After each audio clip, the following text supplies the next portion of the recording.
저번 주와 같은 본문으로 오늘 살펴보게 되었습니다. 저번 주에 여러분들이 보시면서 혹시 의문을 가지셨던 분이 있었다면 참 다행한 일이겠지만 아닌 분도 있을 거라 생각합니다.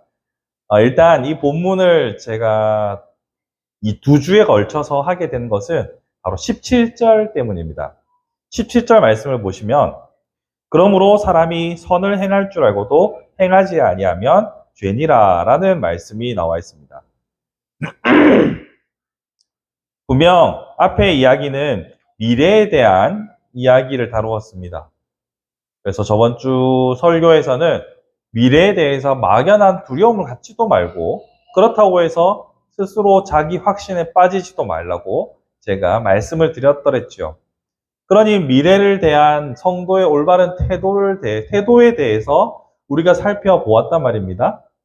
그런데 갑자기 그러므로라는 결론을 짓는 접속사로 시작해서 지금 말하고 있는 것은 사람이 선을 행하는 줄 알면서도 하지 않으면 죄다. 그러니까 아는 것과 행하는 것, 지행합일에 대한 문제를 결론으로 내고 있는 이 본문이 상당히 이질적으로 다가옵니다. 물론 그렇지 않은 분도 있겠지만 저는 그랬다고요. 그래서 이 본문을 어떻게 해석할 것인가 참 많은 고민을 하게 되었습니다.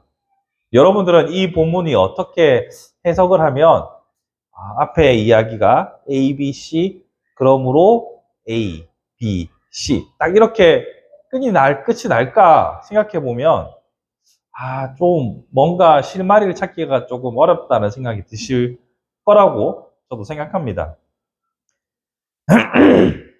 이것저런 주석을 찾아보다가 내린 결론은 확실한 것은 이것은 독립된 내용은 아니다라는 겁니다. 잠언을 보시면 잠언 한 장 안에 여러 가지 주제들로 여러 가지 내용들이 담겨 있는 것을 보게 됩니다. 그러니까 앞에서는 지혜에 대해서 말하다가 중간에는 게으름에 대해서 말하다가 뒤에서는 관계에 대해서 말하다가 한 장 안에서 여러 가지 격언들이 한데 섞여 있는 것을 보게 되죠. 그래서 잠언으로 설교하는 것은 생각보다 어렵습니다.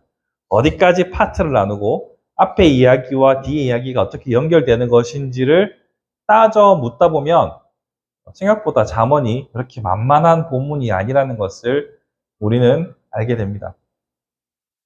그래서 이 본문도 따로 하나로 독립된 주제로서 해석을 할 수도 있지 않겠나 생각해 봤지만 이 그러므로라는 접속사는 결코 이 독립된 내용으로 떼낼 수 없다는 것을 우리한테 보여주죠. 그래서 결론적으로 말씀드리면 미래에 대한 바른 태도를 알면서도 그렇게 살지 않으면 그것이 죄다라는 결론을 내릴 수 있다고 봅니다. 다시 말해서 미래에 대한 태도, 그러니까 너무 걱정하는 것도 그리고 너무 자만하는 것도 문제가 되니까 그 어떤 것도 아닌 겸손하게 그리고 경건하게 내일을 바라보라 라는 뜻으로 이해하면 됩니다. 그러니 그러므로 연결해보면 사람이 선을 행할 줄 알고도 행하지 아니하면 그러니까 미래에 대해서 어떠한 태도를 가져야 될지 알면서도 그런 태도를 견지하지 않으면 죄니라 라고 우리가 결론을 내릴 수 있겠죠. 그런데 이 본문을 가지고서 한 번 더 생각해 볼 것이 생겼습니다. 우리가 분명히 시간과 역사의 주인이 하나님이라는 사실을 잘 압니다. 그렇기 때문에 미래에 대해서 걱정하거나 혹은 내가 주도하겠다라는 생각을 가지는 것은 죄라는 것을 우리는 압니다. 아는데도 쉽게 이 말씀에 굴복하고 순종하지 못하는 이유가 무엇일까요? 여러 가지 이유가 있을 수 있습니다. 특별히 이 본문의 내용에 국한되는 것이 아니라 우리가 죄를 계속해서 반복하여 짓는 이유를 우리는 크게 세 가지를 생각해 볼 수 있겠습니다. 여러 가지 더 있을 수 있겠지만 제가 오늘 세 가지를 다뤄보려고요. 첫 번째는 죄의 유혹이 너무 크기 때문에 죄에 넘어지는 경우가 있습니다. 돈에 대한 유혹이라든지 혹은 성에 대한 유혹이라든지 이게 죄인 줄 알면서도 유혹이 너무 강렬하기 때문에 죄로 넘어지는 경우가 있습니다. 또 한 가지는 두 번째로는 본인의 의지가 없어서 그 죄를 반복하는 경우도 있습니다. 너무 쉽게 마음을 내던지는 거죠. 사람마다 의지의 차이가 있습니다. 분명히 의지가 확고한 사람도 있고 의지가 약한 사람도 있습니다.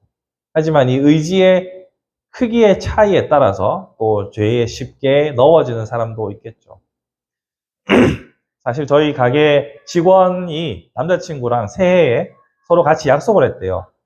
남자친구는 담배를 끊는 걸로, 그리고 본인은 다이어트를 하는 걸로 서로 돈을 걸고 내기를 했답니다. 예. 일주일도 지나지 않아서 승리했다는 소식을 들었습니다. 왜겠습니까? 이 유혹이 닥쳐올 때 얼마나 강렬한 의지로 싸우는가에 대한 문제도 있겠죠. 세 번째 죄에 넘어지는 이유는 두려움이 없기 때문입니다. 그러니까 이 죄에 대하여서 스스로 느끼는 두려움이 있을 때 우리는 쉽게 넘어지지 않지요. 하지만 이 죄에 대한 두려움이 만약에 없다면 그 죄에 쉽게 넘어질 수밖에 없는 겁니다. 이것을 오늘 본문과 연결해 보면요. 우리가 미래에 대해서 취하는 태도는 다른 사람들의 시선에 잘 잡히지 않습니다. 앞에서 말했던 돈과 성에 관련된 죄라든지 혹은 감정 조절의 문제라든지 게으름에 관한 문제들 같은 경우에는 타인의 이목에 쉽게 띄지요. 그래서 타인의 눈이 무서워서라도 죄에 대해서 망설이고 주저하게 되는 경우가 있습니다. 하지만 오늘과 같은 본문, 내면에 관련된 문제, 즉 오늘 본문에서는 미래에 대한 올바른 태도 알면서도 하지 않는 것. 또 다른 예로 들어보면 마음으로 누군가를 증오하고 미워하는 것, 이런 것들은 잘 티가 안 나잖아요. 그런 죄의 문제들은 아무래도 타인의 시선이라는 제약이 혹은 자신이 두려워할 만한 것이 없다 보니까 이 죄의 유혹에 쉽게 넘어지는 경우가 있습니다. 제가 이번 주에 들었던 이야기 중에 참 흥미로웠던 것이 이런 게 있어요. 이 부끄러움을 느끼는 경우들이 있잖아요. 우리가 자다가 내가 왜 그랬을까 하면서 막 이불을 걷어차는 경우가 있습니다. 이게 데미지가 참 오래 가요. 내가 부끄러움 때문에 막 머리를 쥐어뜯게 되고 나 혼자서 막 부끄러워가지고 이불도 뒤집어 쓰고 막 소리 지를 때도 있어요. 그런데 그런 부끄러운 일이 있을 때 우리는 그 부끄러운 일 때문에 괴로워하는데, 제가 들었던 한 이야기는 부끄러울 수 있어서 너무나 다행이다라는 이야기를 들었어요. 왜 다행이냐면 내가 부끄러움에 대해서 그 원인과 이유와 사회적인 시선을 아니까 부끄럽다는 거잖아요. 그러니까 알기 때문에 다시는 그런 부끄러운 짓을 안 하게 된다는 거죠. 그래서 내가 부끄러워서 몸부림칠 때는 내가 부끄러워할 수 있어서 다행이다 라고 생각하면 훨씬 괜찮다는 거죠. 그럼 이 말은 참 우리에게 도움이 됩니다. 내가 불안해하는 것, 비난하는 것, 이것은 잘못된 것이다. 우리가 알았으면 안 해야죠. 그런데 이거에 대해서 비난하는 사람이 없단 말이에요. 내가 부끄러워할 일이 없단 말이에요. 그러니까 계속 같은 죄를 짓게 되는 거죠. 이게 참 무섭습니다. 타인의 시선이 무서워서 우리가 조심하는 것은 어떻게든 내가 죄를 면피하겠지만 내가 타인의 시선과 상관없는 여러 가지 문제들도 우리에게는 참 많단 말이에요.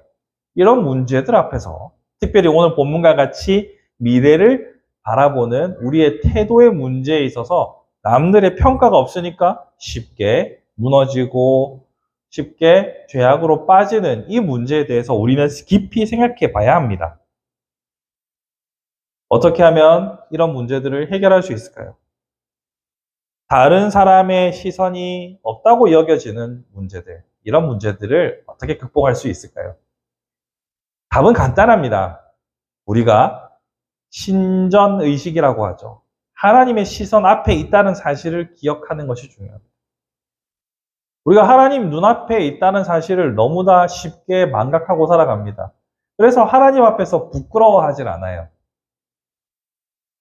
그렇지만 우리가 하나님의 시선 앞에 있다는 사실을 의식할 때마다 우리는 우리 자신의 벌거벗음을, 우리 자신의 추악함을 발견하게 되고 부끄러움을 느끼게 됩니다.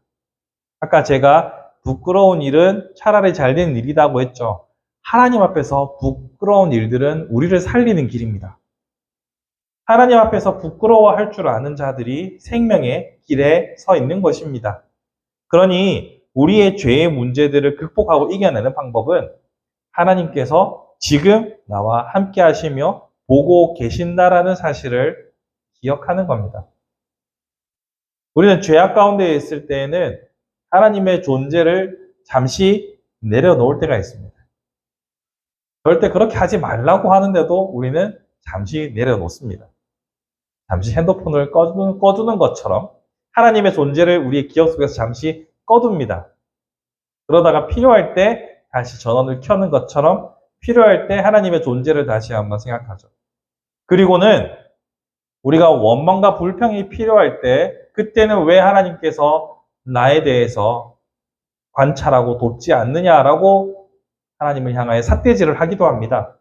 하지만 정작 옆에 계시지만 없는 것처럼 행동했던 우리의 삶의 태도에 대해서는 쉽게 망각할 때가 많죠.